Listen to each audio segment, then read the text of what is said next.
Caitlin Clark's admiration for Luka Dončić isn't casual fandom. It's a blueprint. In a nationally broadcast interview, Clark broke down Dončić's game with surgical precision. How he absorbs contact, manipulates tempo, controls space, and orchestrates elite offense without overwhelming athleticism. This wasn't a highlight reel appreciation. It was a declaration of intent. She's building her game around high-usage, ball-dominant play, rooted in reading defenses and imposing will. If you're here for the real story and not the filtered version, subscribe. And if you're sticking around for the next meltdown, you better definitely subscribe. But that path now collides head-on with a silent opposition. Her own coach, Stephanie White, in a 2019 broadcast, praised the Mavericks specifically without Dončić, calling their system more fluid and effective. That contrast isn't about one player. It's a philosophical collision. White was hired to maximize Clark's generational talent, but her documented beliefs suggest skepticism toward everything that makes Clark revolutionary. This isn't a miscommunication, it's a foundational rift.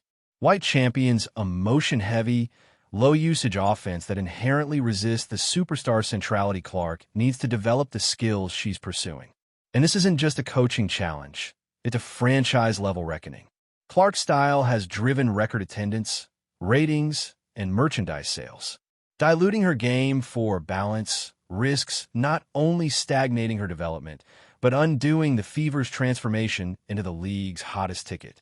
The 2025 season isn't just about wins. It's about choosing a future. Caitlin Clark, the face of a WNBA revolution, and Stephanie White, her current head coach with the Indiana Fever, are locked in what looks more and more like a full-blown philosophical standoff. This isn't some petty locker room drama or ego clash.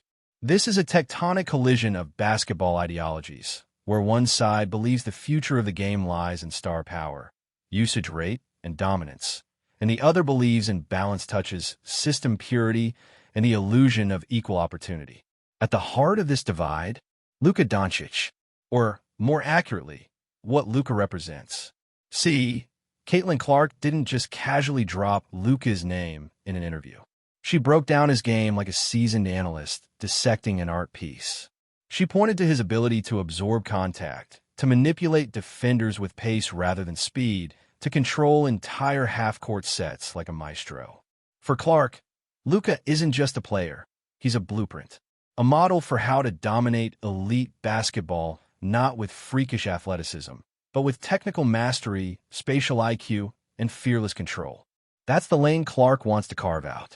And her performance so far, national buzz, viral highlights, packed arenas, shows she's well on her way. Now here's where things get dicey. Stephanie White, years before coaching Clark, sat in a broadcast booth watching the Mavericks play without Luka. You'd expect that they're doing their best without their star sort of take, right? Nope. White was thrilled. She praised the ball movement, the fluidity, the teamwork. According to her, the offense looked more beautiful, more efficient, more correct.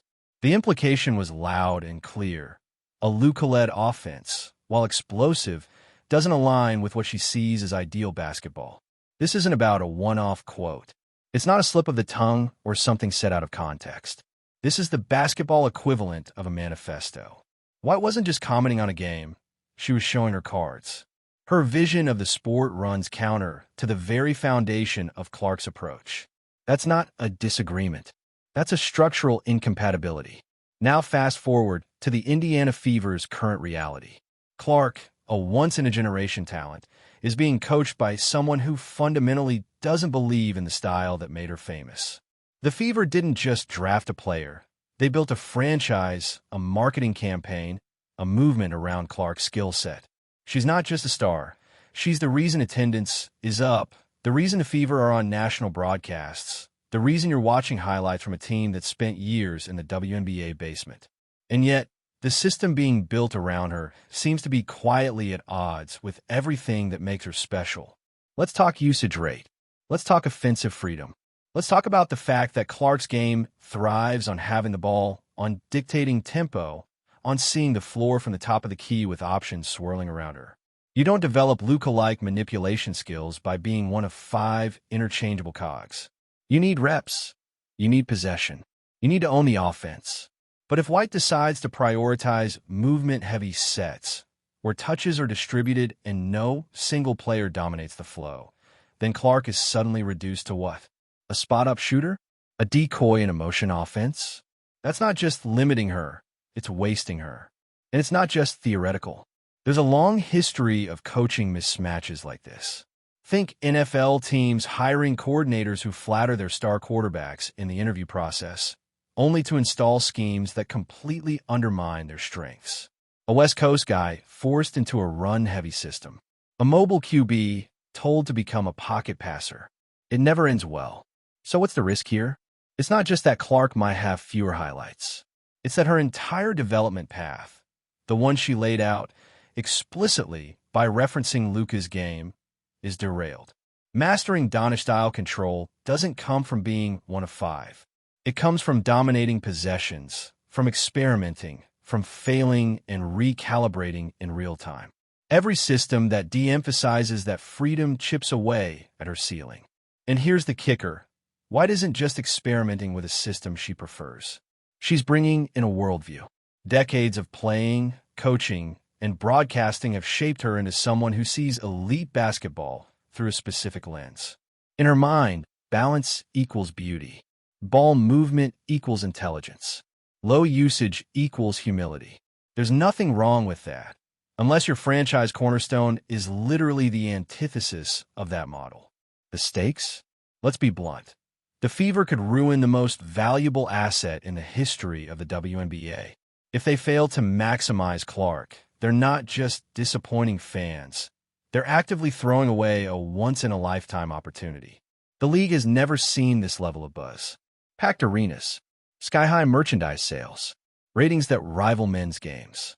All of that is riding on Clark being Clark, not some toned-down version who fits into a neat little system. You don't buy a Ferrari and drive it in second gear because your mechanic thinks speed is vulgar. The deeper problem is philosophical. Clark sees success in influence, her ability to draw help defenders, to create gravity, to force the defense to collapse and react. That's how she opens up the floor for teammates. That's how Luka does it. White, on the other hand, seems to prize clean statistics. Assist-to-turnover ratios, equal usage, symmetry. In her framework, too much reliance on one player looks messy, looks inefficient. But messy is exactly where stars live. It's where greatness thrives. This isn't about stats. It's about storytelling, about what kind of basketball we want to see. Clark's style creates moments. Buzzer beaters, crossovers that drop jaws, logo threes that flip games. That's what fills seats. That's what puts eyes on the screen. And yet, if White can't adapt, or worse, if she never intended to, then the Fever are asking their audience to choose between aesthetics and excitement, between symmetry and stardom. And don't be surprised if that audience walks. Because this isn't just about the Indiana Fever. This is about the WNBA's identity going forward. Is it going to lean into the superstar era, embracing the Clark model, building around magnetic talent, and pushing the league into pop culture dominance?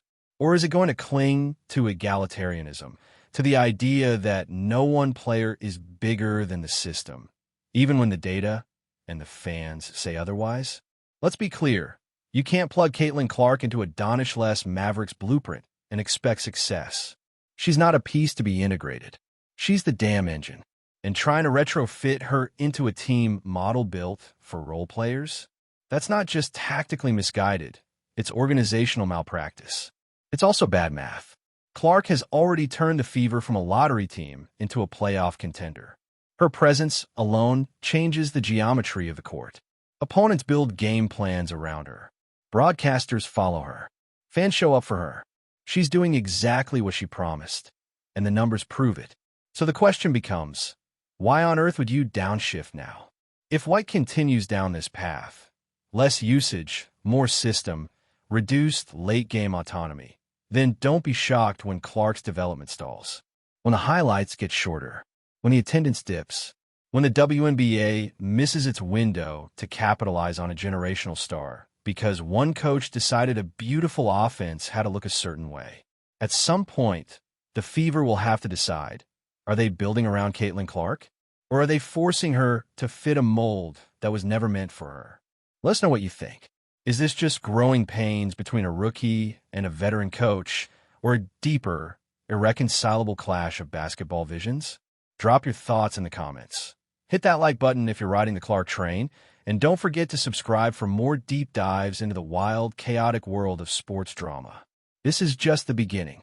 Let's keep this going, because we're nowhere near done. What's unfolding in Indiana isn't just about playbooks and rotations. It's about ideology, legacy, and maybe most of all, power. Because when you zoom out just a bit, the question becomes, who actually controls the future of the WNBA? Is it the generational star lighting up social media, headlines, and highlight reels? Or is it the veteran coach, rooted in decades of tradition, holding the clipboard and calling the plays? Let's not pretend that Caitlin Clark hasn't already outgrown the system. Any system, really. From the moment she stepped into the WNBA, the entire ecosystem tilted around her. Road games became sellouts. Fever games moved from regional broadcasts to national spotlights. Cities relocated venues to fit the crowds. And we're supposed to believe that she should now play off-ball to maintain balance. Come on. You can't generate this kind of cultural moment and then ask the moment to chill out for the sake of structure. But here's where it gets even messy, Stephanie White wasn't just hired to coach basketball. She was hired to maximize Clark. That's what the Fever front office sold. That's what fans were promised. That's what the entire league is banking on. You don't drop the number one pick into your franchise just to treat her like any other guard in a motion-heavy system. And yet, if you go back and examine White's history, her decades immersed in the WNBA, her commentary, her play style as a player, it all screams one thing: a deep, internalized belief that the system wins. Not the star, not the drama, the system. The kind of belief doesn't just vanish the second you sign a coaching contract. This is the kind of cognitive dissonance that can wreck a season. And we've seen it happen before, in football, in soccer, even in the NBA. The smiling press conference, the "we're aligned" quotes, the empty promises about building around the star. But once the media leaves and training camp starts, the real system emerges. Slowly, subtly, until suddenly the offense looks less like Luka and more like European motion basketball, heavy on ball movement, light on star isolation. Unselfish, they'll call it. But that's code. Code for Clark, wait your turn. And if that's the road we're heading down, it's going to be a car crash in slow motion. Let's break down why this matters in real terms. Caitlin Clark didn't just say she likes Luka. She articulated a developmental roadmap. She called out the technical aspects of his game that she's actively working on: absorbing contact, manipulating defenders, dictating half-court tempo. None of that happens in a 0.5-second decision-making system where the ball is out of your hands before you can breathe. Clark isn't chasing empty buckets. She's chasing control, craft, mastery. But you can't master orchestration without the baton. You don't become a floor general by watching the offense move without you. You become it by conducting, by adjusting on the fly, by taking the reins in high-pressure moments. And here's where things spiral. Because if White enforces her preferred style, low usage, structured flow, everyone touches the ball, Clark isn't just less effective. She's being actively de-developed. That's not just bad coaching. That's sabotage by system. There's a hard truth about basketball systems. They're only as good as the people inside them. The Spurs-style offense works when you have 5 high IQ, low-ego players who all know how to read the floor and move without the ball. It doesn't work when one of those players is a superstar designed to bend the floor to her will. Let's not forget, Dončić's dominance isn't just about stats. It's about shaping every possession to reflect his vision. That's what Clark wants. That's what she needs if she's going to reach her ceiling. And that ceiling, let's be real, isn't just WNBA All-Star. It's greatest to ever do it. But that doesn't happen on 6 dribbles a possession. That happens when you own the game. And it's already happening. Clark's rookie impact flipped the Indiana Fever from WNBA afterthought to playoff conversation. Attendance? Through the roof. Ratings? Historic. Merch sales? You already know. The entire league is profiting from her presence. So why is there even a discussion about minimizing her role? Because philosophy doesn't care about economics, and ego doesn't care about ratings. This is what makes the situation so volatile. Stephanie White isn't some out-of-her-depth coach fumbling her way through a power struggle. She's experienced, respected, and most importantly, entrenched. She believes in what she's doing, which makes her less likely to change course just because a rookie walks in with a highlight reel and $1 million shoe deal. White's not trying to sabotage Clark, but if she truly believes that superstar-centric basketball is inferior, then everything about her system is going to unconsciously suppress the exact things Clark is trying to develop. Not out of malice, out of conviction. That's what makes this so dangerous. You can't compromise when your visions are this far apart. You can't ask Clark to become Dončić-light in a non-Dončić system. You can't ask White to suddenly abandon 3 decades of basketball philosophy just because her star is good at logo threes. Something has to give, and soon. Because here's the nightmare scenario. The Fevers start losing games. The offense stalls. Fans start questioning rotations. Media starts circling. And instead of empowering Clark, the coaching staff doubles down on the system. Less freedom, tighter reins, more structured sets. Now Clark looks frustrated. Her body language changes. The numbers drop. The narrative shifts.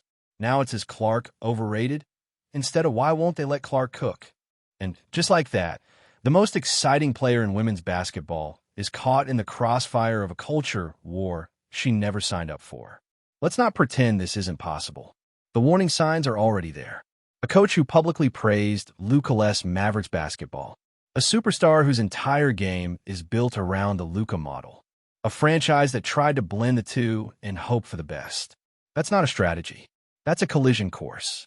And when the crash comes, it won't just hurt Indiana. It'll shake the WNBA. Because this league needs Clark, not just as a player, but as a moment. She represents a shift, a leap toward marketability, mainstream relevance, cultural dominance. She's the rare athlete who makes people care about every single possession. That's a gift. That's leverage. That's the future. But the system she's in, it's dragging her backwards. So what happens now? Best case, White adapts. She swallows a bit of ego. She tweaks the system, gives Clark the freedom she needs. Maybe the balance shifts just enough to let both visions coexist. Maybe it works. Worst case, White doesn't budge. Clark chafes. The system gets clunkier. Development slows. And the Fever end up squandering the most electric rookie the league has ever seen. All because someone couldn't let go of an idea about what real basketball should look like. And the irony? That same idea might end up costing the team real wins, real fans, and real momentum. So yeah, this isn't about drama for drama's sake. It's about a foundational disconnect playing out in real time, possession by possession. Every minute Clark's usage is capped. Every time the offense flows around her instead of through her. Every late game set that doesn't put the ball in her hands. All of it send a message. The question is, are the Fever willing to listen? Let's keep it rolling, because if you think this story's cooling off, think again. The next chapter? It might just be the most explosive yet. Because here's what no one wants to say out loud.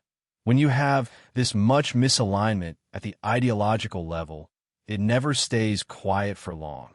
The first few weeks, maybe even months, you can mask it. You can spin it in press conferences.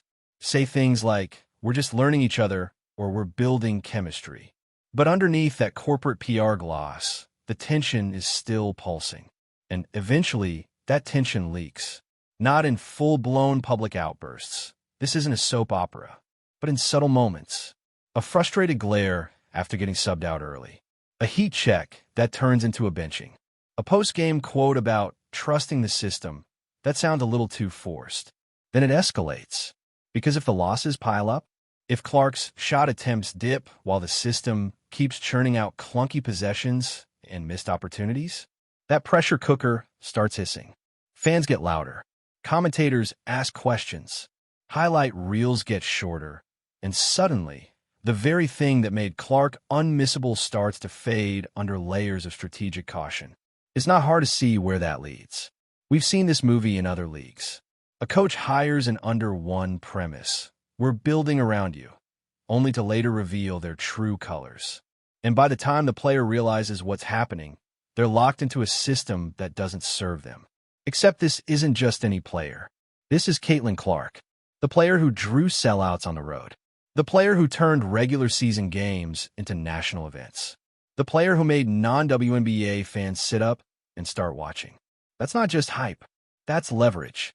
That's the kind of influence most franchises dream of having. And yet, if her own team won't empower her to play her game, to really develop her identity as a superstar, then what exactly are they doing? Managing her minutes so they can preserve team balance? Teaching her to defer in late-game situations for the sake of shared decision-making? That's not development. That's dilution. You don't water down generational talent to fit a system. You evolve the system to fit the talent. But that requires one thing coaches rarely enjoy giving up: control. And that's the unspoken tension here. Coaches like White, who spent years refining philosophies, systems, and identity, don't just pivot because a star walks in. Even a star like Clark. Especially a star like Clark. Because stars challenge the whole structure. They demand the ball. They bend the game to their will. They mess with symmetry. They throw off rotations. And they make everything better in the process, but only if you let them. And that's the wild paradox. Clark's chaos is the system. Her unpredictability, her deep threes, her vision, her boldness, that's what makes the Fever dangerous.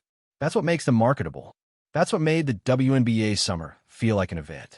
But you can't schedule that chaos into a neat playbook. You have to give it room to breathe. And if the Fever can't, or won't, do that, then we're not just talking about a coaching misfire. We're talking about a generational fumble. A failure to recognize that the system isn't the story anymore. She is. So the question now isn't just can Clark and White coexist? It's how long until the stakes force a decision. Because this isn't going to stay theoretical forever. There's going to be a game, nationally televised, high pressure, all eyes on Clark, where the system stumbles, where the ball doesn't find her when it should, where the play call contradicts the moment. And when that happens, and the team loses, and the post-game questions start flying, that's when we'll see what the Fever really believe in. Like, share, drop your take in the comments, and hit that subscribe button if you're here for every messy, beautiful, high-stakes second of this WNBA soap opera unfolding in real time.